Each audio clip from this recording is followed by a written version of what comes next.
What's up, everybody? How are you doing? It is time for episode 13 of this season 2 of the Daps and Pounds Dude, this is show. episode 14. Is it? Yeah.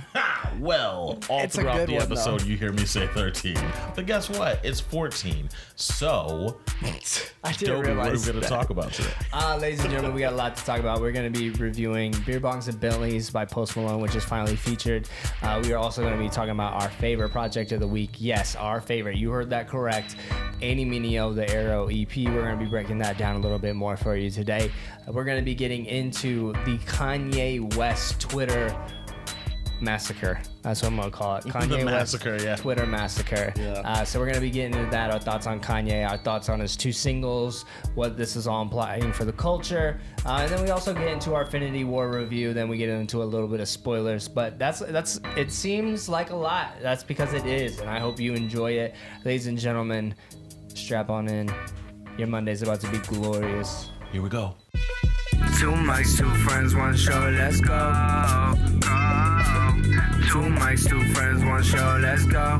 Let's go, yeah. 2 mics, 2 friends, 1 show, let's go. Let's go, let's go. 2 mics, 2 friends, 1 show, let's go. The Daps and Pounds show. This is the Daps and Pounds show. Yeah, you know. What's up, everybody? How are you doing? We are here finally, episode 13 of season 2. We finally made it through a long week. My name is Malky. To my left, we have Dobie. we represent 2 mics 2 friends. and 1 show, the Daps and Pounds show. What's up, brother? We did it, man. We did it. We're here. We're here again. We're here. Last week's episode was released on Monday. This one will be released on Monday. We do that because we want you to start your weeks off with a bang, with us, with all your music news. We know you're just as busy as us. You may not get to listen to everything on Friday when a lot of stuff is released. So this next week when you're starting it, listen to this podcast, then go to your Apple Music. What's up? Apple Music. Then download everything that we talk about. Give us feedback. Where can they give us that feedback, Dobie? Y'all can hit us up at Daps_Pounds, Instagram and Twitter. You actually even have a comment section on our post on www.dapsandpounds.com. So you can actually see also our podcast there, and there's a comment section if you want to go there. But really, most people are going to hit us up on Twitter and Instagram. So feel free to reach out to us if there's any topics you want us to go over, any music you want us to review, anything you're mad about, anything you're happy about. Talk to us. That's right. And we love the feedback that we get, and we want to start reaching out to you more and more. Every week, we've been trying to put up polls. We want to get more consistent with that, but we do what we can. We're going to dive into that this week. But first, we're going to start off with our good, bad. If you have never watched this show before, if you have never listened to this podcast before, good, bad is just a way that you can get to know your co-hosts. So, good, bad. What was your week like, Dobie? Beat God of War. That was an amazing game. So Okay. I beat that in the beginning of the month, or the beginning of the week. I apologize. I think it was Tuesday. Yeah, Tuesday night I beat it. So that was fun. Enjoyed that. Great game, great story. Surprise at the end, which was pretty sweet. So that was cool. Really enjoyed that. Also saw Infinity War. So saw that on Thursday. So that's what I did then. And then after that, I've been pretty much laying low. I mean, just kind of working end of the month. So there's, a bunch of stuff to do here and there. But yeah, I think that's pretty much it. Another bad though. I've been super tired, very tired. Yeah. To the point where it's affected my mood. So it was Friday. Everybody was like, "Yo, what's wrong with you?" It was one of those days where you don't want to be rude because that's not the person you want to be, but it's just extra hard for you that day to be nice to people. Yeah. And when I got home, I slept for 2.5 hours. I was just I'm going straight to bed. And then the next day, so I go throughout my day. I'm not as upset or anything, but I still feel tired. And Like I'm tired right now. Like I just feel tired all the time. But so I'm going to leave and I can't find my keys. Oh no. Yo, and I'm like going through my mind, like, please, I swear, if my keys fall out of my jacket for like one of these like trade-in drives where you drive the customer's car to see what their value is. Oh man, I was just thinking of nightmare situations. And it finally got to the point where I was like, well, I just need to walk out to my car. I left those mugs in the car and the car was running. Jeez, man. And then, like, because my one of my managers was there, he's like, yeah, you really need a lot of sleep this weekend. But, yeah, dude, I left my keys in the car running from 8:45 until 5:15. Good Lord, man. It was just kind of one of those weeks for me in terms of that. Nothing crazy. It's just, feeling very sluggish as of late, which is wild. So, yeah, man, we're out here. We just living. I mean, God of War was dope. Go check that out. Infinity War was dope. We'll get into that a little bit later. But those are like the little highlights of the week. What about you? So my bad is going to transition into a good. My back and my legs have been cramping crazy from like just training and stuff like that. And I have a marketing group that I go to on Thursday mornings, and there is a chiropractor, and he works with a massage therapist, like in conjunction with each other. Like their businesses are right next door, and they work together. Where you'll go to the chiropractor, and then he'll send you to the massage therapist. But anyway, he knows I've been training recently, and he's been like talking to me. He's like, man, I need to get you in because the way you're walking right now, like I can tell like you're hurting. And he asked me if I had any like back pain and stuff. And I told him last year where my back was messed up and I had to like get some cortisone shots and everything like that. He was like, yeah, man, you need to come see me. So that was a bad. At the beginning of this week, I was just hurting. My body was just really hurting. And then I went in and saw him, and dude, he cracked me and it hurt so bad. And then it was almost like immediately my body vibrated and felt better. So you went to a chiropractor finally? Yeah. Dude, they're real. Like chiropractors are for real. He like bent my leg. This is really hard to describe over audio, I guess, but he bent my leg back, and then he like went inside of my arms and then just cracked me super hard, and it felt like someone had shot me in the back, I presume. I don't know how that feels. And then all of a sudden my body like just like these like like little prickles went through my body, and then I was like, oh my gosh, like it felt amazing. It felt so good. And then I got a massage, and she was like, do you want like a foo-foo massage that's gonna feel really good to put you to sleep, or do you want like a hardcore massage that's actually gonna help you? And I was like, just give me the hardcore one. And it hurt so bad. I'm only used to girls giving me good feeling massages. Foo-foo massages. I'm not used to girls giving me, oh my gosh, it hurt really bad actually. Like I could have cried. So she was like rolling out all the knots and stuff. Yeah, and then she gave me a bunch of free stuff too. She gave me like a like one of those back roller things that you can use on a wall and stuff like that. And those hurt too, but they massage the pressure points and stuff like that. And I feel good now. I feel a lot better than I did. So that was a bad beginning of the week and the past couple of weeks, but then transferred to a good. So that's great. So you got like a routine set for you to come back just to make sure everything's still sitting right? Yeah. That's my guy I have on retainer now. It's my G. And then I'm sure your feet too, and like I've seen it in first person. He showed me too, but like it is weird. Like you don't believe it, but when you lay down, your feet aren't always aligned.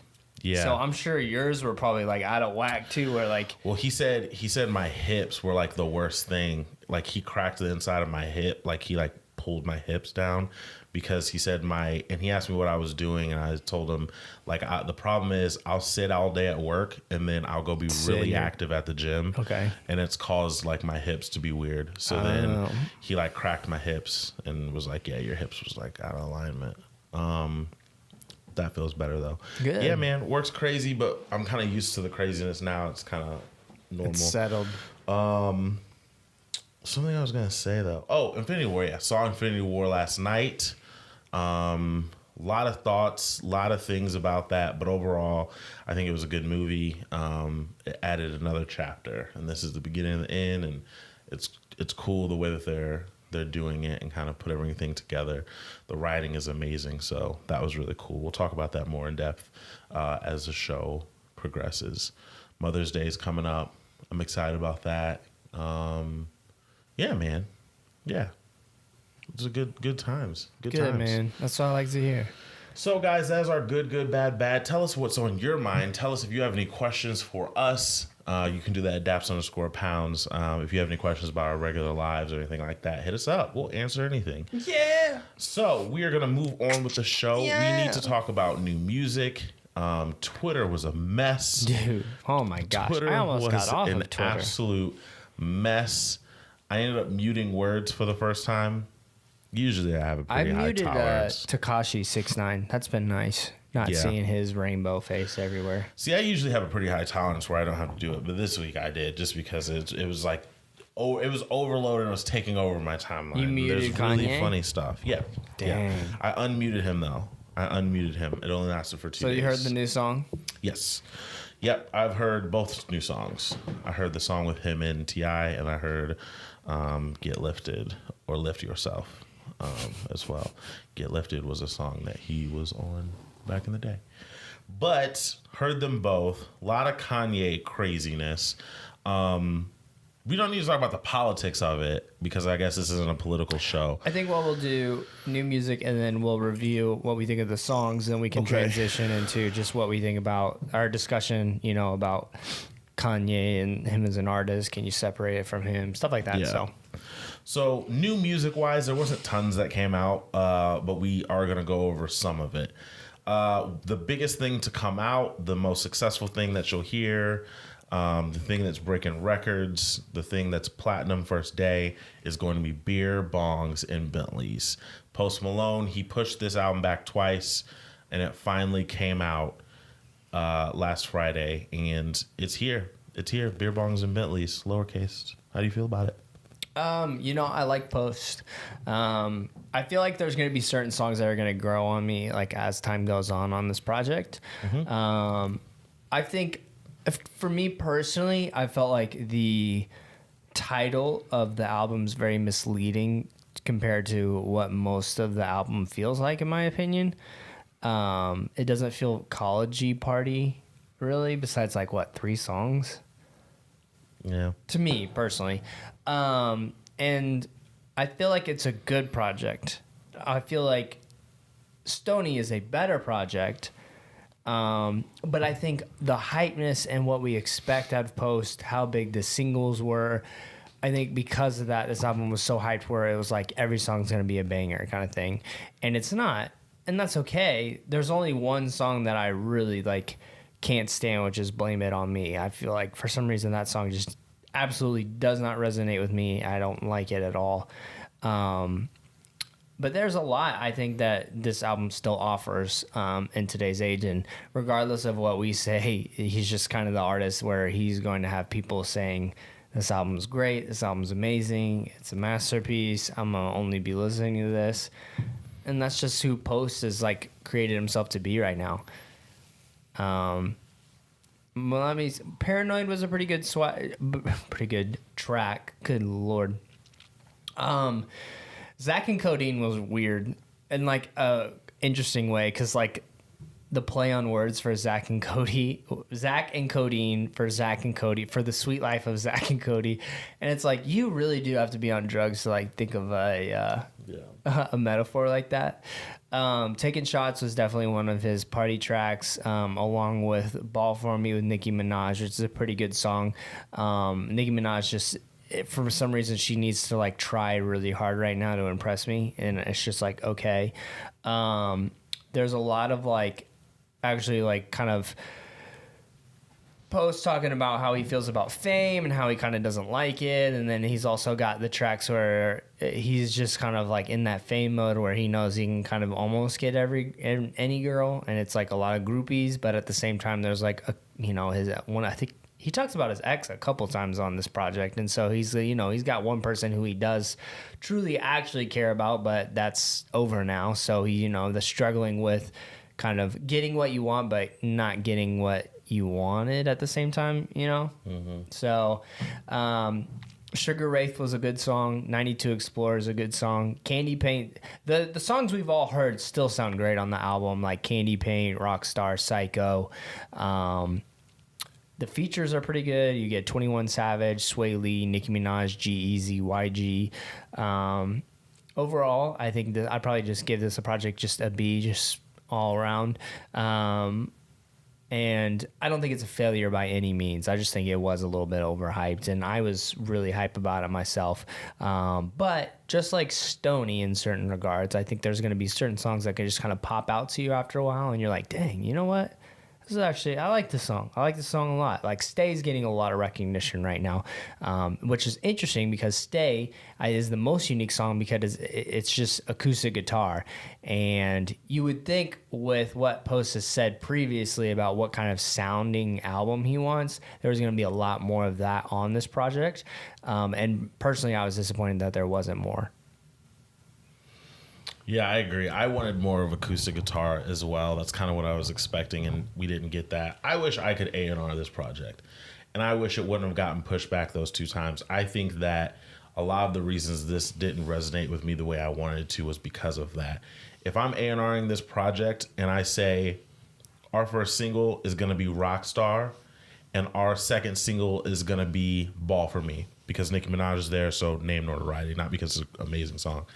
And then you hear the song Psycho for the first time on the album, that automatically elevates this to a crazy, you know what I mean? If Psycho's not a single, and as soon as they released, hey, he's putting out an album soon, as soon as that's announced, you give me 2 months and then it's out. If all of this stuff would have came at the time it was supposed to, I think that this would have resonated with me more. Candy Paint, again, that song's from last year now. You know what I mean? Like, I think that's why this didn't resonate with me. As far as the non-single records, I like Spoil My Night a lot. I feel like there's a lot of songs where it's just drug, drink, girl, and I think the acoustic part of that would have gave me some differences. It would have felt like there's differences here. But there's songs here that blend together for me. And then songs that I could do without, too, as well. Zach and Codeine, I could have done without that song. I'm perfectly fine. I do still like all the singles, though. Stay is really good. Better Now is really good. And I like 92 Explorer as well. That's the one that was by London on the Truck, right? I believe so, yes. That beat's crazy. But like I said, he's going to do the numbers. He has a core audience at this point. He's going to do the numbers for sure. I understand why he's going to do the numbers, and he's going to be around. I think he has the potential to make 2 or 3 hit songs on every album going forward for his career. Mm-hmm. But Stoney, I felt like when Stoney came out, you and I were the only people who were like, this is special. This is really good. And then people just went with White Iverson, and a year later pops up, and people love the whole thing now. Yeah. But with this, I don't necessarily think that's going to happen with this. I think that there might be a couple songs. Then that's why I said a couple songs. I didn't say the whole project. But 2, also, bro, I would have chopped this album in half. Like, there's so many songs on this thing, and I get like it. Like Jonestown interlude, like is that? I mean, is it really necessary? Because he's been working on it for so long, and it got pushed back. So there's more songs, and as an artist who he seems like the type of artist that has a decent amount of control over his stuff. And I feel like he probably was like, well, I love this old song, and I love this new song that I just made too. Like, we can't cut songs from the album. I think he's got to learn how to 11 songs on this thing. And I'm going to look at it totally different, I think, personally. So do you think you would do something where you just put like Rockstar, Psycho, and Candy Paint, the last 3 songs on the album? Yeah, for sure. And out of those, one of those I don't want to ever hear before the album's out. If I hear one of those for the first time on the album, I'm like, whoa. this is crazy. But because we heard his strongest stuff before the rest of the album, listening to the album, I'm like, there's nothing here. Like, there's no like crazy, this is a hit outside of Stay, maybe. And I think Better Now has the potential to. I think Stay should have been the second single. Why? Because could have been, yeah. But then again, then we would have thought there'd be more songs like that on the album, which would have turned us off. Yeah. Regardless, either way. But I mean, Psycho is definitely, in my opinion, still the second best song on this project. Psycho for me is the best song. Well, no, I still like Rockstar more than Rockstar's crazy. But it's good, man. Both of those songs are insane. And Post out to Post, he's gonna be fine. He's gonna be around. It's not like this is a dud. However, I really do think it would benefit him as an artist. Get that 6-song EP where you're only rapping and singing on guitar, bro. Like, yeah. It trust me, it would only benefit your career. Yep, I agree. So shout out to Post Malone. Beer Bongs and Bentleys is out now. What else did you listen to? Let's go from what we both through listened to. Young Boy Never Broke Again. However, he is also in an issue where there's videos of him. Yeah. But then he's also got videos where he beats his girlfriend. So it's like, do you really want? He rocked her like, too. And like, there's like this new wave of these young artists where like they think they can do everything and like everybody's okay with it. And I just don't feel like, as somebody who appreciates hip hop culture as much as I do, I think you also have to take a stand to keep it healthy. And it's like, is it in our best interest? Is it in the young people's best interest, hip hop's best interest to celebrate people who openly do that? And it seems like there's really nothing being done about it. Yeah, I agree. That's how I feel about a lot of artists right now. It's an interesting thing. I agree. I skimmed through Young Boy NBA, and I was just kind of like, a lot of stuff blended together. It makes me appreciate Uzi more. A little bit, yeah. You can make fun of him all you want, but he's pretty chill. Like he doesn't necessarily get into the outside stuff, but then also his music is just it's his music a little more polished. Yeah, it is. I skimmed through Janelle Monáe's Dirty Computer. This was an album that she made with Prince in mind. She recorded a lot of it at Prince's studio post-death, and it took a while for this to come out because she was doing a lot of that stuff. And it's like the most pop thing she's ever done. It's very like bubbly. I have a feeling I won't old school like it. Computer sounds. It's very like, I can see you not liking it. I hated her single. No, you won't like it. Nope. Yeah, nope. I don't like it. I hate it. No, you won't like it. I knew it. You won't like it. It's very bubbly computer pop type stuff from like the 80s. It's super influenced by that sound. And like Prince is like the two. I'm the kind of guy who pretty much it's like two songs, like Purple Rain and then what's the Ferrari song or whatever. Little Red Corvette. Yeah. See. Yeah. I don't even know that one well. See, I love Prince, but my parents didn't listen to Prince growing up, so like Michael Jackson was like as close as it gets. Yeah. I don't think you will then. Probably not. I skimmed it and it's like a C+ for me. I'm not in love with it, but I understand what she was trying to do with it, and I thought it was decent. I'll tell you what, dude.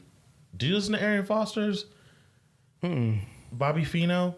Fam. Aside from a lot of the, and we'll get into this again, a lot of the atheist things, bro, he can rap. Yeah. And I slept on the fact that he can rap. But he can like rap. His tone of voice and everything, like it was very interesting how good he was actually. And he sounds polished. Like when he's rapping, he doesn't sound like a new artist. If it was somebody I'd never heard before and I was listening, I'd be like, that's dope. I didn't even know you did 10 years in the NFL. Like that's pretty crazy. And again, like with the belief thing, like he doesn't force atheism down your heart. There's only like one or two songs where he mentions it, and the rest of it is like normal. It's not like he talks about his atheism a lot. But me, since I'm not an atheist, it's just like the way we believe things and the way that we take in things are based on our values, so it's a little interesting. But I was able to separate it and get through it, and it was actually decent, man. It was actually decent. I was really, really thoroughly surprised by this project. That was Aaron Foster. And then probably my favorite thing that I listened to was Andy Mineo, the Arrow EP. This is chapter 1 of Andy Mineo's projects going forward. He's, I don't know how many chapters it'll be, but this is kind of his new way for a campaign right now. And it's 6 songs long, and this is the best thing he's ever done for me, in my opinion. I think everything that he's done that's full length has been leading up to this. He's kind of been working, narrowing down stuff, and now he's finally at the core. And I think it's because he's being more honest, and he's just the artistry is flowing with this. It is definitely hands down my favorite project. Also, it's pretty much all I've wanted to listen to this weekend, guys. From beginning to end, it flows very well. It's got its ups, it's got its downs. I think that honestly, this is kind of one of those projects where if you say like, "Yo, yeah, I like hip hop," if like you play this project for somebody and they're like, "No, this is whack," like you just give them that like look, like, "Do you really like hip hop then?" Like, Yeah. do you really appreciate it? Because I don't. This is a very hard project to like find really any flaws with, like from beginning to end, in my opinion. 6 songs, and it just shows you like you don't need like 17 tracks to make a good project. Like I literally listened to this project like back to back to back and just let the 6 songs roll, and I'm okay with it. Why? Because all those 6 songs are great. You know what I mean? So I think Andy Mineo really I think he just like to me it's like he gave up his control and he was like, all right, God, just do your thing. And like, you know what I mean? Because I think on Uncomfortable, I really do feel like he was like pushing himself to try to be something more, you know, like really like I'm gonna rap my butt off, you know, kind of thing. But it just felt a little bit forced. I really personally did not like Uncomfortable that much. Minor League, I think, helped too, because it kind of freed him from like trying to be so serious all the time and just enjoy it yourself. And then I think through that process, he's like, you know, how can I show people like I don't really always feel like a hype man and I don't always feel happy, you know what I mean? And then I think that's kind of where this project kind of came to be. But I felt like it was amazing from beginning to end. Yep, I loved it. It was really good. Like you said, the transitions from song to song, everything linked up. The beat on Clarity is bonkers to me. Bringing the choir on Lost is bonkers to me. It made me just like make a face like while driving and listening to it both times. I mean, it was really good. I've listened to it a handful of times and it's really solid. And what you just said about not needing tons of songs, I know people are doing it for streaming, but man, this will stick with me way longer than Post. And that's just because I can remember this was the song I liked. Yeah. This was good. Like there's no filler. There's nothing on here that like makes me feel, I don't know, makes me feel like, oh, that wasn't needed, because it's a cohesive story. So all of these were needed. Family Photo is great. There's some good material here that I really dig. So Andy Mineo, The Arrow, go get it. Go listen to this. No, definitely go support him. This is hard. It'll only take up 30 minutes for you to listen to, and it's really, really good. It's great. Any other albums you checked for? Nah, because I literally just wanted to listen to Andy Mineo, guys. I'm telling you, like, it's crazy. I listened to Stoney twice, or not Stoney, Beer Bongs and Bentleys twice through. Yeah. Okay. I feel you. There not was a whole lot of singles either, loosey gooseys. Yeah, there wasn't. The biggest one I would say is probably but outside of Kanye discussion, One Night featuring Party Next Door, and then who else was it? Party Next Door. There's another artist. I'm trying to remember who else was on that project. The Party Next Door song was Stargate. 21 Savage. Yep. That's what it was. 21 Savage. It was a pretty good song. Yeah, I thought it was pretty good. It was pretty good. There was another song that I was thinking of. Dude, T Grizzly, like, I'm done listening to you, bro. You sound the same on every track. Is 2 the Volts same. featuring Lil Yachty. Skip it. Like, unless you're like just huge into T T Grizzly. In my opinion, there's no like variety at all. No, I was somebody that was like really excited by T Grizzly when that first day out came out. I was like, yo, this is crazy. But then over time, I was like, oh, this is all you're doing. So it's just kind of whatever. Have It All. The Jason Mraz single came out, and I listened to that. I thought it was okay, but I got really excited. And I think that Jason Mraz and the type of music that him and the other dude sing, what's his name? Michael, the Just Haven't Met You Yet dude. He kind of sings like classical. I don't know. I know what you're talking. Michael Bublé. I just haven't met you yet. That and Jason Mraz and like a lot of the things that they do, I think might be growing weary of that sound right now, or it's got to be really good. And Have It All, this single by Jason Mraz, wasn't really good. I'm Yours is still a classic. Don't get me wrong, but it was just kind of like okay. And I don't see the radio playing that kind of stuff right now. And see, if it does, I feel like it's gonna be on like Ryan Seacrest top whatever, and that's because of payola and like political stuff. But right. I don't know. It's not reaching over here. It's not reaching over here. Oh, the Pooh Boy. I did listen to the Pooh Bear Project. Did you listen to that? I skimmed it. I did not listen to it. There's like a lot of Latino influence on this, like a ton. I heard that this was supposed to be his Latino thing. Like, there's actually some good songs on it. If you guys are just looking for just some, hey, I don't know what to listen to, I'm just gonna put on some random tunes. It's birthday music. I don't know why it's so funny to me, but every time I see Jay Electronica featured on a song, I laugh. I don't know why. I think it's just because like when he first came out, people were like, "This is like Jay Electronica is gonna be so crazy Never thought good." That, ever. And like, never. It's just he Twitter hasn't even hype. put out a debut album yet. Like, it's so weird. And he's been rapping for like 15 years. It's kind of awkward.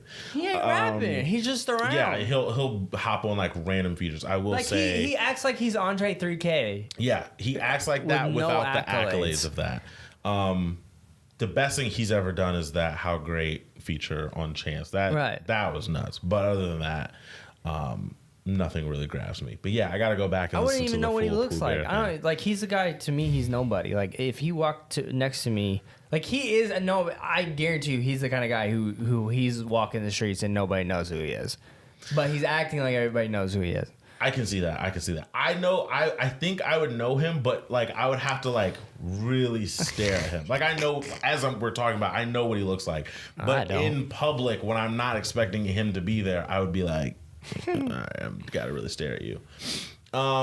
So yeah, I guess if there's nothing big single wise, we can segue to two singles that came out. One's called "Lift Yourself" by Kanye West. The other was called "Ye vs. the People." First of all, music wise, what did you think about the Grammy nominated "Lift Yourself"? Because I think it's gonna win a Grammy. Well, okay, so I think you need to preface it with Kanye being like, "Yo, Ebro." Yeah, this verse. First off, Ebro gets in his feelings way too much, in my opinion, because he said Charlemagne is the new Oprah. So you know what I mean? So, dang, to really get into this, I feel like we gotta go back. Okay, so for those that don't know. Get back. Let's go. For those that don't know, Hot 90s, and I'm a nerd, so I'm the weirdo that researches all this stuff. So Hot 97 and Power 102.5 are New York hip-hop radio stations. They are the most powerful radio stations possibly in the country, other than Big Boy's Neighborhood and LA Leakers. But on the East Coast, they are it. If you do press, if there's interviews or anything, you go to those two locations. The interview format... And Sway in the morning. And Sway, yes. The interview format and what's caused the Breakfast Club to win at Power 105 is led by Charlemagne the God, who is pretty much like the hip-hop Howard Stern or the guy that's going to press your buttons, the guys that's going to like ask like the questions that might be embarrassing or whatever.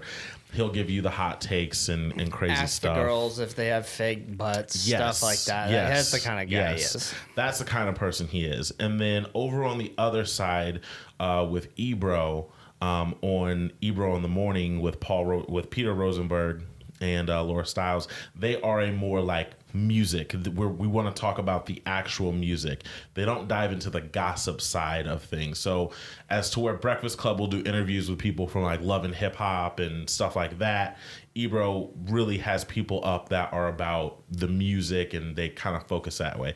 That's why they're different. They have beef because DJ Envy on the Breakfast Club used to work for Hot 97.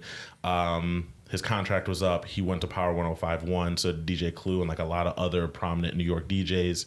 And then there was just beef after that. Charlemagne makes fun of Funkmaster Flex, who's at Hot 97.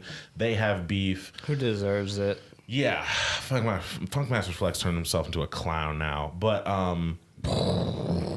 yes. So they have beef, but it's somewhat lighthearted beef.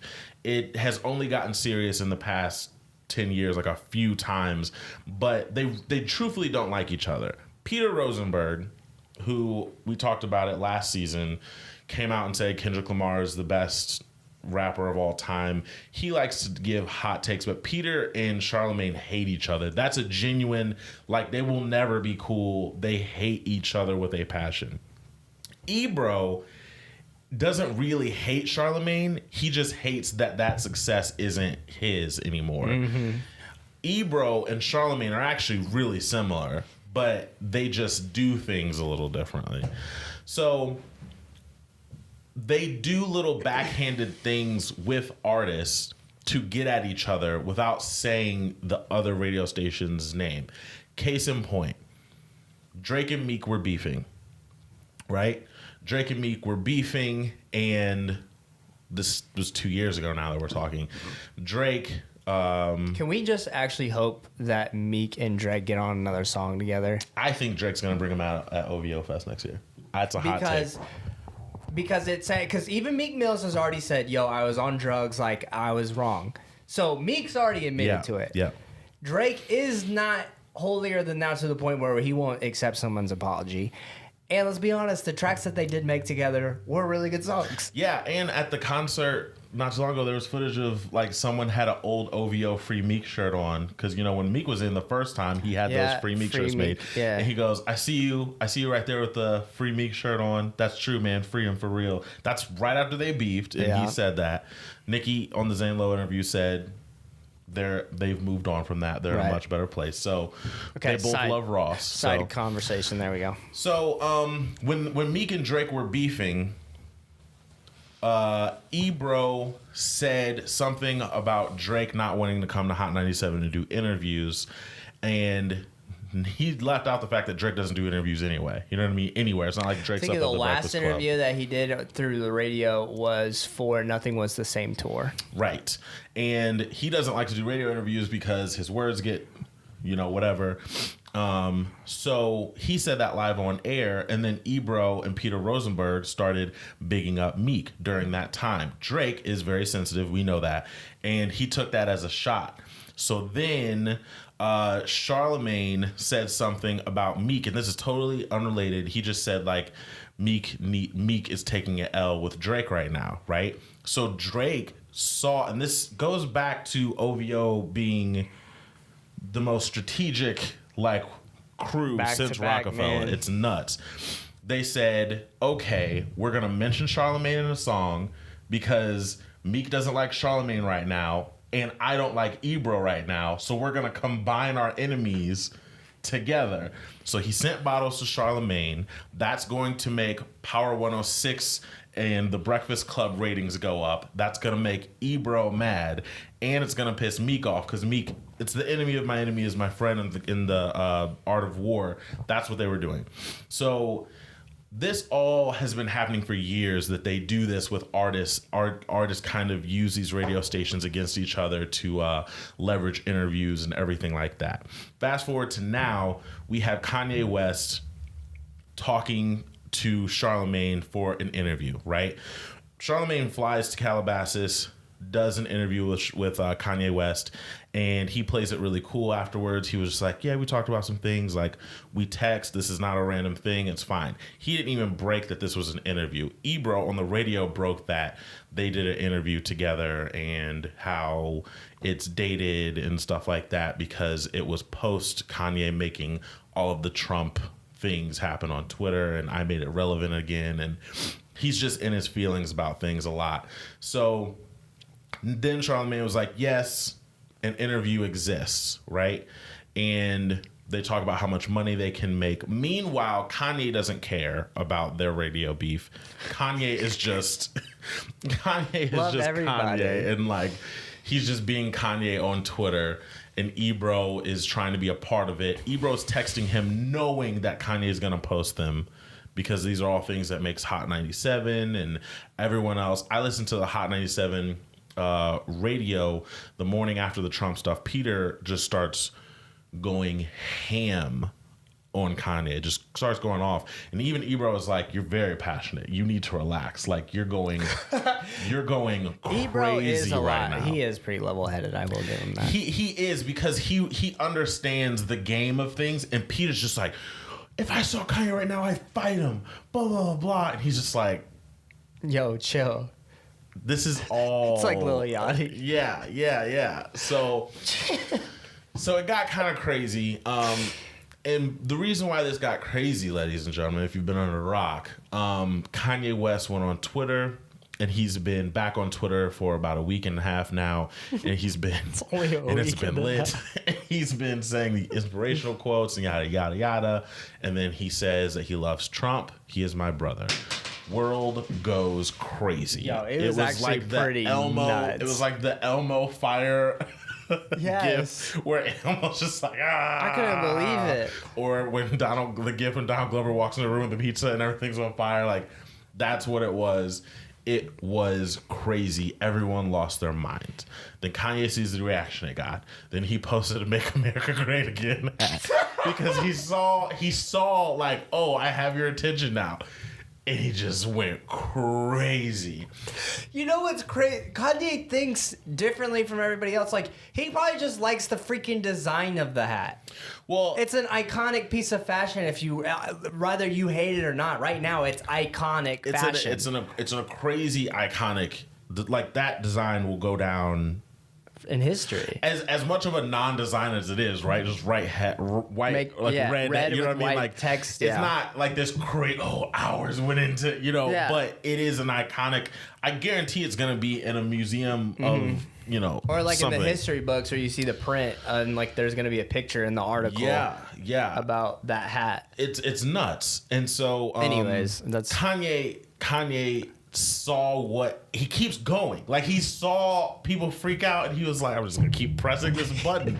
He's a troll. Ebro is on the radio going, "Guys, relax. Like, do you realize that Drake has an album coming out in June?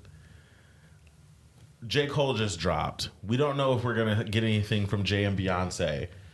Kanye, it doesn't do promo well. Like he doesn't like drop vignettes and make that videos is true. leading up the to an Life album. of Pablo is a terrible rollout. Right? He doesn't do promo well. So how am I gonna roll this out? How am I gonna make this just like make people want to hear Kanye? Yeah. And he's looking at it. The way that I look at a lot of things now is, this is all a part of the mill. Like, this is not like... Well, to me, I don't... And he even said, he's like, I'm not a conservative. I don't even know what it... if I can align myself. I think he's just trying to... In his head, he's like, I'm showing everybody that you can love everybody. Because, that's been his main focus. He says, love everybody. He's like, I'm done hating everybody. And so to him, to say, I love Donald Trump...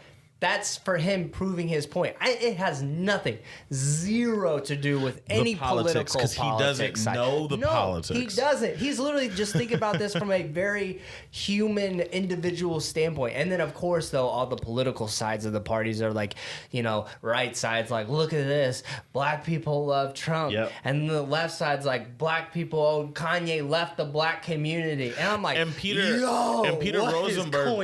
Rosenberg had a really good point, and he brought up an interview from years ago where Kanye was like, I don't read anything. Like I don't read. I feel everything. I don't read everything. Imagine being a 30-something-year-old black man in today's society, right? Much like Lil Wayne, when Lil Wayne said, I don't think racism exists anymore. That's a good point. But because you are famous and like you don't know what's going on, so you say things like, oh, what racism? Like you're not like everyone else. You don't live. You're in a different bracket, bro. A totally different bracket. You're where the white people like fake like you just because you have money, and so to them they're like, oh yeah. And you could be the leader of the KKK in Kanye's head and be like, and you could show someone good energy, and Kanye be like, I like your energy. This is good energy. And he'll rock with it. Just because he is not the same Kanye. Face it. No. He's not. And also, I don't know how much of an elephant. Did you see the Vince? Yes. Vince is becoming one of my favorite He's the most personalities on the amazing person internet. But even Kanye, like, let's be real. He's not mentally, like, No. stable per se. He is in his own way. He just doesn't care about what. Here's the thing. Kanye at one point just said, I don't want to care about the things people tell me to care about. Yeah.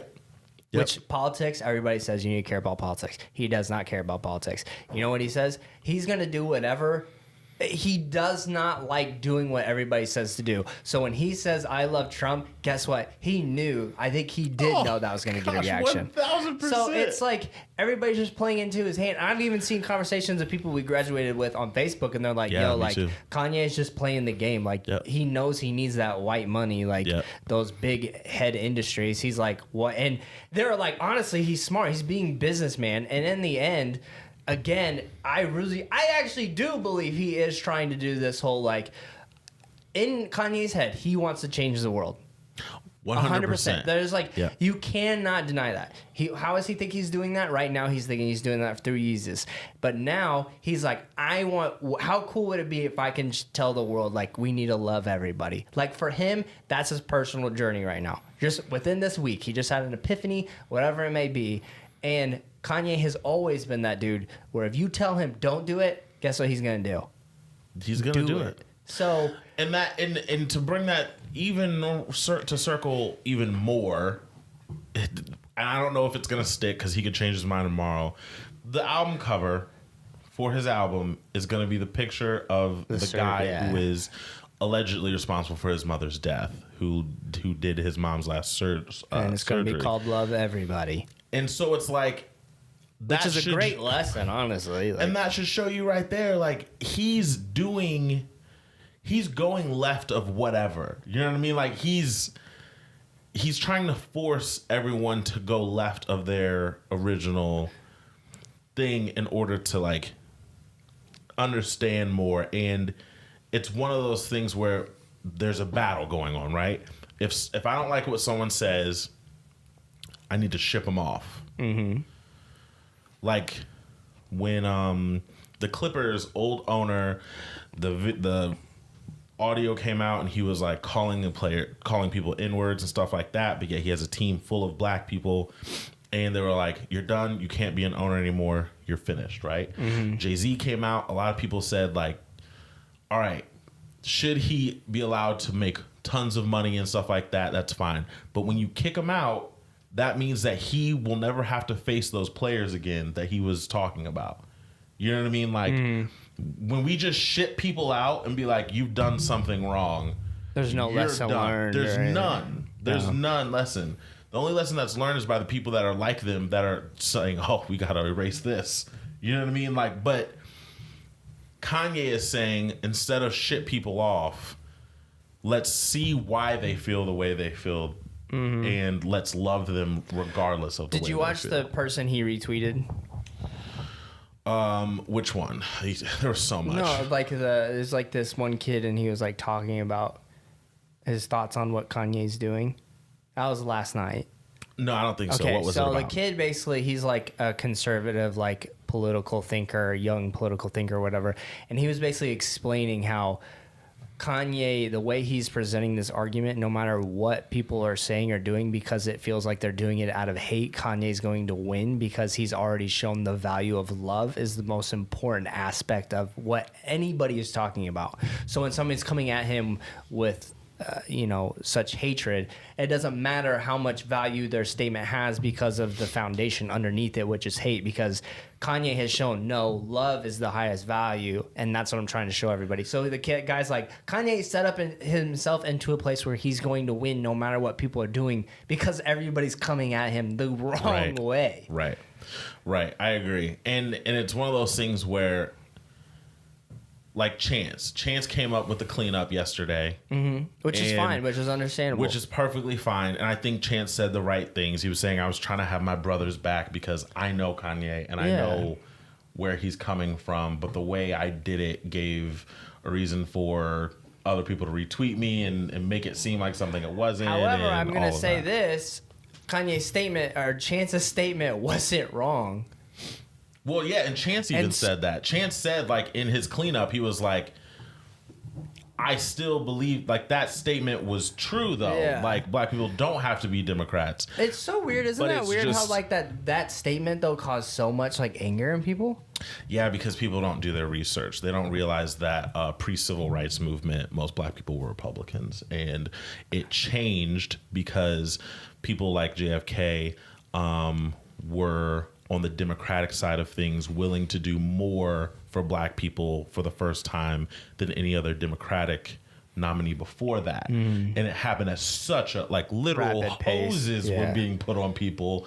And you have someone from a side that you usually don't mess with willing to step up. And so people were like, yo, let's see what's going on. Yeah. So that's when the switch happened. And then just generationally, you usually vote how your parents, vote. And how you raise, And so it became like, it became a thing that way. And then over time, if you look at what the Democratic model wants to do for welfare and things like that, and if we're only 13% of the population, we are, as in black people, and that 13% has a history of oppression, then you're looking at who's going to do more for that side, even though the Republican side might actually be saving you tax dollars, on the other side. You're looking at it from a position of we're still down, so we're trying to figure it out. So, and that's changing. Like, I'm an independent, but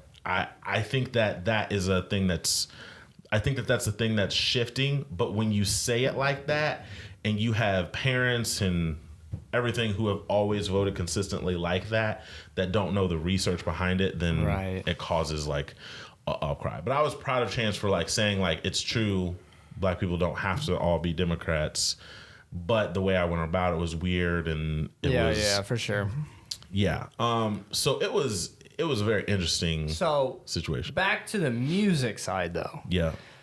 So Kanye's like, Ebro, that's another thing.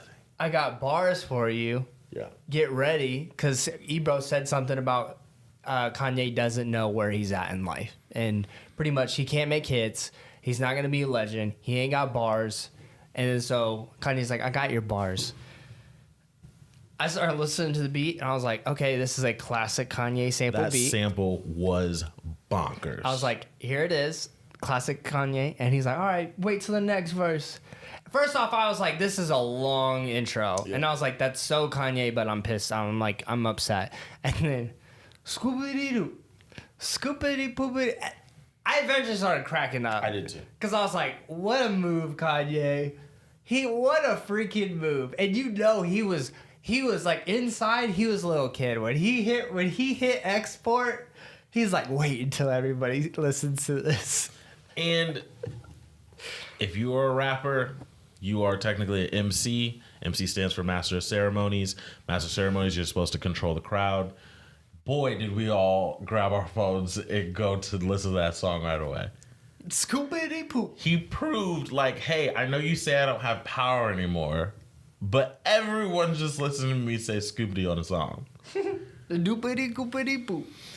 To the point, Perp did a remix. Yeah. Shout out J. Cole. Poop, poop, scoop. Oh gosh, what a time! It was funny. And then the next day he dropped Ye versus the People featuring T.I. As the People. And this goes to show why this is a part of his rollout, why a lot of this he's doing, because he knows that he doesn't really do good rollouts in promo. He had this verse and everything like that ready to go. You know what I mean? Like, he has this verse ready to go. He had T.I. I read things where as soon as it happened, he reached out to T.I. and said, let's do the guilty conscious thing with like Dr. Dre and Eminem, and let's go back and forth. And T.I. sent him his verses, and they did it in like 48 hours, and which is crazy. But that's also why it doesn't sound like it's mixed very well either. Right. And they threw it out there, and you can see through Kanye's explanations, he's literally telling us, like, I'm trying to take something that's used for negativity and make it positive and stuff like that. And T.I. is saying, you don't understand the history that you're messing with. You don't know what that means to people. Kanye knows exactly what he's doing. And Kanye was just like, let's move past that and just love people. And it's just this whole thing, and it never gets resolved. And it's not about the resolution. I think it's Kanye being like, let's just stir this up. Let's be real, though. Outside of a creative mind, he has always been very simplistic in his ideas. Yeah. Like, it may sound in his interviews overly complicated the way he maybe explains it, but I think he does see things in a very, like, innocent, creative, like, childlike way when it comes to creative things. You know what I'm saying? I'll never forget watching MTV Diary when that show was on still, and he like had that painting and he painted like, it was like this purple, it looked like a sunset, but it had like swirls in it. And he goes, this to me is a sound. Like, when I see this, I think of a sound. And he was standing with like GLC and like all these other rappers, and people are like, I don't know. I don't know. So he, like you said, he's always been really simple. He's always just been like, this is a sound. Yeah. I mean, just think about it. Like, it's very like this or that. And, you know. Yeah. There's not, in Kanye's world, there's really not a whole lot of gray. Yeah, I agree. But I mean, shout out to Kanye. I thought it was really funny how people were like, we're boycotting Kanye West. We're not listening anymore to his music anymore. And I went back to College Dropout and listened to it a little bit. And I was like, no, I'm not. I don't think I am. I ain't never boycotting. It's too much. It's too much. But I will say, this next album better be good for his sake. Yeah. Because if it's trash, well, the way it's sounding, it's gonna be like, and the way people are talking, Kanye's is gonna be good, but the Kanye Kid Cudi is gonna be good because apparently Cudi is on his A game. That's good. Yeah, that's good, and I want that. I want that for sure. I just think, dude, old Cudi, bro. I want old Cudi, man. I want old Cudi. So good. Sure. Regardless of the fact, we're all going to be listening. We're all going to be watching to see what crazy thing Kanye does next. It's very interesting. And you know what I was thinking this week, man? We're living in a time that is going to be talked about. Like, this is a crazy time. It's insane. We're living in the Explain. I want to hear some of your thoughts. We're living in a time in which, at the same time as terrible things are happening, and I'm talking a time as in like the last our age, our lifetime, so the past 30 years. Since the 90s. We're living in a time where unarmed black men are getting killed, and it's finally getting put on TV. People are freaking out. We're also living in a time where you have the first mixed race or black president elected.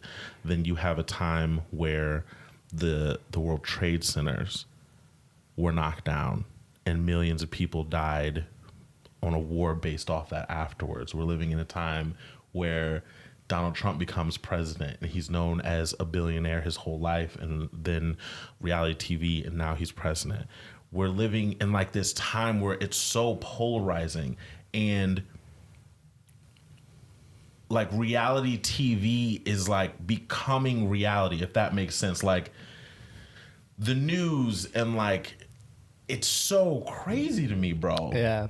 Like 9/11, I thought that in my lifetime, when my lifetime was over, 9/11 was going to be the thing of my generation that was like, this was that crazy Pearl Harbor thing. Then Obama came and I go, no, this is that. My generation is going to be known for Obama. Then Donald Trump goes, no, no, it's going to be Trump. It's like, fam. Oh, even too in the what's her name who's about to marry Prince Harry? Like it's not even here. Yeah. There's African Like American.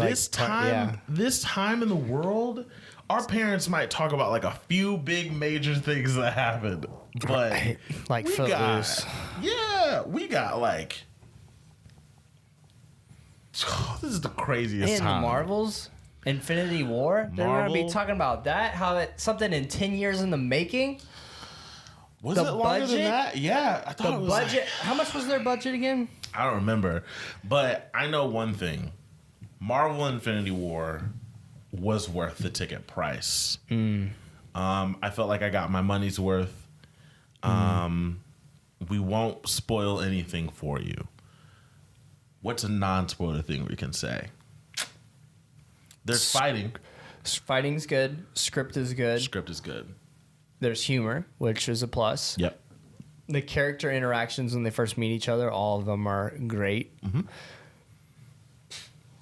I keep burping. Thanos is the best Marvel villain out of any of the Marvel movies. I can agree with that. Hands down, in my opinion. CGI is on point besides only one character.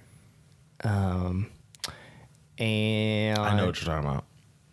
I did not have a whole lot of bad things to say, except at the end of the movie, I was like, yo, I'm going to sit here for 3 more hours. Come on, let's roll it. Where's the next one? Where's the next one? I'm like, I'm ready. Yes. I'm ready. Now, did you read the comics, so do you know how it like all fixes? I do. Okay, I do. see, I don't, so I'm kind of excited. I'm going to keep it spoiled. I know. I knew. That's all I'm going to say. I don't want to spoil anything. Yeah. And I was decently surprised that they stayed decently close to comic book lore. There's a couple things that are different though, but they did what they could. Non-spoiler, Scarlett Johansson. Let's figure it out, girl. Let's figure it out. She can call me, beat me if she wants to reach me. Call me, meet me if you want to reach me. If you want to reach me, it's okay. So, she was good. I think Hulk was good. Hulk was good. There's a lot that goes into that I'm very curious about, because a lot of the things they do with Hulk merges with another comic book story, and I'm very curious about what they want to do with that story. Now that they're playing with that whole thing. Yeah. Thor was great. I love the Guardians. I really do. I think their characters add so much.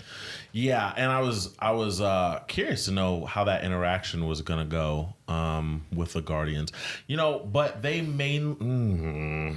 I know. Next week, we're not gonna be able to hold it back. Next week, we're spilling I'll just say I'm curious to know how they interact with some of the other heroes other than the ones they interacted with in this one. You don't want to listen? Don't listen. How about that? I'm curious to know how they're going to interact with people like the Black Panther and Captain America and the ground-dwelling heroes. You know what I mean? Like the heroes that are mostly fighting on Earth. Like I want them to come to Earth, and they didn't do that yet.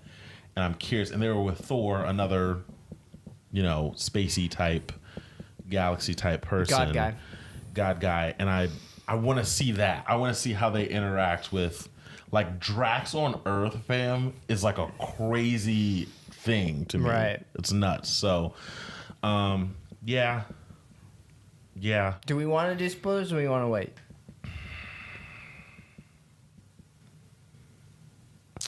We can do spoilers. So, ladies and gentlemen, if you want to just end it here right now. This has been the Daps and Pounds show. Yeah. Hit us up, Daps_Pounds, Twitter, Instagram. We don't want to spoil it. Go watch the movie. Then you can come back to this so you can hear our thoughts. But we definitely say it's worth it. So you've had your warning. Spoilers. Yeah. Go. Okay, so there's been a lot of talk about who's really dead and who's not really dead, and who's gonna come back to life and whatever. I actually really liked the twist of Gamora dying. I thought that was awesome. That was pretty crazy. And the shot of him like crying as he's pulling her to kill her, to drop her off the cliff. And he's like, "No, those are not iconic. Those Iconic. are not fake or whatever. Those are for you." Yeah, no, those are aren't for you. Those are for you. I was really shocked by Red Skull making an appearance. Yeah, that was kind of weird. That was pretty cool. To I was me, like, weird. Whoa.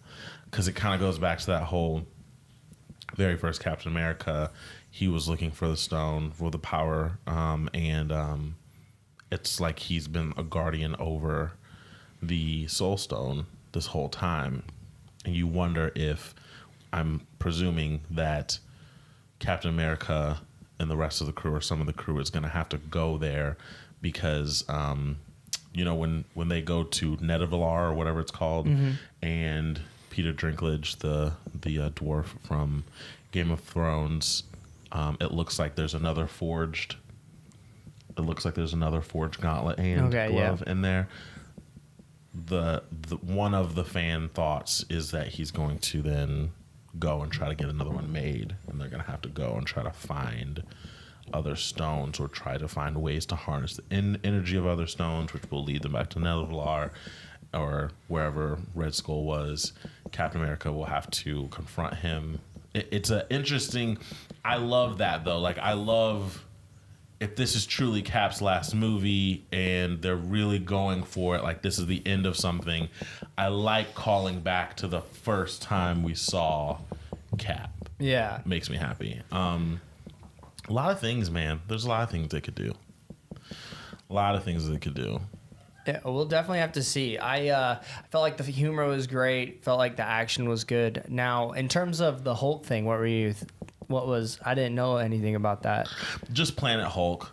Like there's times in Planet Hulk where he can't summon the Hulk. Okay, yeah. And I'm wondering, are they? Because there's been rumors of a Planet Hulk movie, and he was saying we don't own the rights, so we can't do it.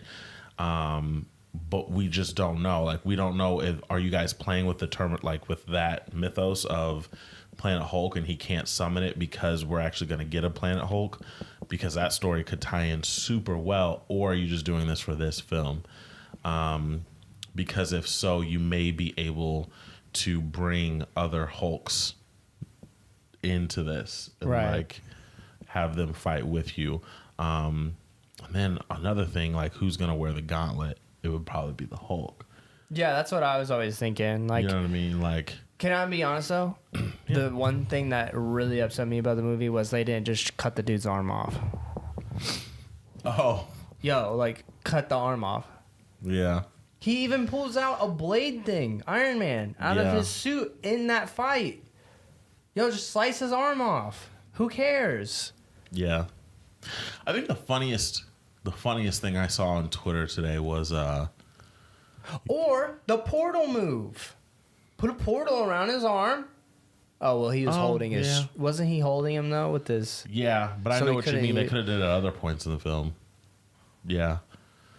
I liked... I forget his name, but I liked his main henchman. Juan? Yeah. No, the bad guy. Okay, like the bad guy. Squidward?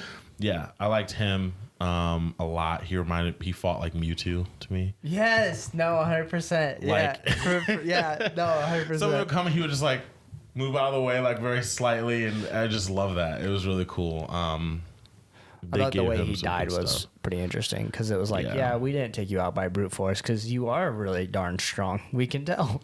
Yep. I thought that was interesting. Spider-Man was great. Did that get you at all? The very end? I don't want to go. I was just talking to Lee about that. I think I think that I'm glad that didn't last very long. I'm glad that they didn't like make a speech with him, because that would have been like a little sad. Like, yeah, could have got me. I was like, man. Black Panther hit me pretty hard. I was like, gosh, dang it. Yeah. Like when he faded away, I was like, dang. Now, who do you think is really dead and who you think's coming back? None of them. You think so? None of them are really dead, and then Tony Stark's dying. There is going to need to be in the movie a actual tragedy that like, and he said like he doesn't want to keep doing this, and I think he's going to die. I think Tony Stark. I think when it's all over, I think Tony Stark, Captain America, and Loki will be the ones that will be truly dead. Oh, okay. Well, Loki, I do think is really dead. I thought you were talking about the ones who like faded. Oh, well, yeah, I see what you mean. Yeah, Loki's dead for sure. and it's interesting too because That set the tone. Because I now was that like, we "Jeez." understand what the time stone can do as far as just setting everything back. Technically, if you can harness the time stone, no one has to die. Yeah. Technically, you can just But reset everything. Doctor Strange Reback. knew, though, the only way to win was to give the stone away. Yeah. I don't know why he just didn't say that. It's like he saw all the ways that they won, and the only way that I'm guessing it was just because in the one where they did win, Yeah. Tony Stark was alive. Yeah. So that's why he's like, no, I got to do this. Well, it kind of annoyed me too how, and I guess it was because of Civil War and they had beef. It just kind of annoyed me how they didn't just like at some point all the big group meet up Yeah. and say, let's figure this out. I hated how Doctor Strange and Tony were just like, let's go to his turf and win with Spider-Man. like you know what I mean? Like, Yeah, that's a good like, point. I was like, man, like, is your beef, now that you know what's really going on, is your beef really that bad? Like, Steve knew who killed your parents. We get it. But if you guys all meet up and hash this out between Doctor Strange and Vision, y'all can figure something out. This is wild. So that was kind of annoying. I imagine the big meetup and cinematic crazy handshake will happen in this second part. Completely handicapped Vision. Yeah, they really did. They really did. Like he got stabbed one time, and they're like, "Yo, that's his handicap. That's the only way we can make this work because we're just gonna have him stabbed." So he's literally hurt every single time he fights. Yep. Because isn't he a lot stronger than what they're like? When Vision first came, he was like the strongest thing. Like the strongest thing. So that's interesting. I think it's weird. This doesn't seem like a time to introduce Captain Marvel. And the fact that they're doing that from the post credits, that is, was weird to me. So they're doing a Captain Marvel, and then they're going. Is Captain Marvel this year or early next year before Avengers? I think it might be before the second part of Avengers, but I'm not 100% sure. I mean, that would make sense. It would have to be. I just think it's a weird time. There's Ant-Man, Hawkeye, and they're both alive, so it's like Yeah. they're going to be in the feature. Ant-Man and the Wasp are coming out with a movie Batman's going to be still. in there. Superman, I heard, was going to save. Was the one who throws Thanos in the sun, right? Yes. Okay, that's what I thought. Yes, 100%. By the way, it annoyed me as a DC guy a little bit watching Thanos tear away a piece of rock and him and his henchmen traveled into space on that piece of rock. Oh yeah. At the very beginning, because that's something that Darkseid does, and Thanos is already based on Darkseid, so Why would you do that? you can stop that. Why would Marvel. you do that? I love Darkseid though. It's very good though. Yeah. I do want to see it again eventually before it's out of theaters. Have we heard anything on box office records or anything? I heard 250 weekend domestic, which is bonkers. Crazy. So, ladies and is there anything else you want to state? It was good. I liked it. It's worth your money. Go see it. Yeah. If you've popped back into the podcast, now. Spoilers over now. If you pop back into the podcast, we just talked some spoilers for Infinity War, the new Avengers film. Just go see it. Go see it. Go see it. It's the best thing we can do. Go see it. We're going to close out the show the only way we know how. Dobie's going to read you 101 conversation starters for couples. What is something you thoroughly enjoyed doing as a child and have not done in years? Marbles.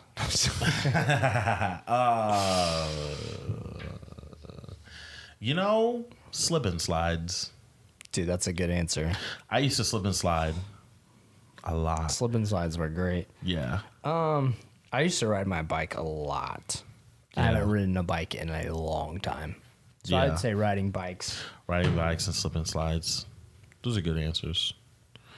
Guys, it's been a good episode.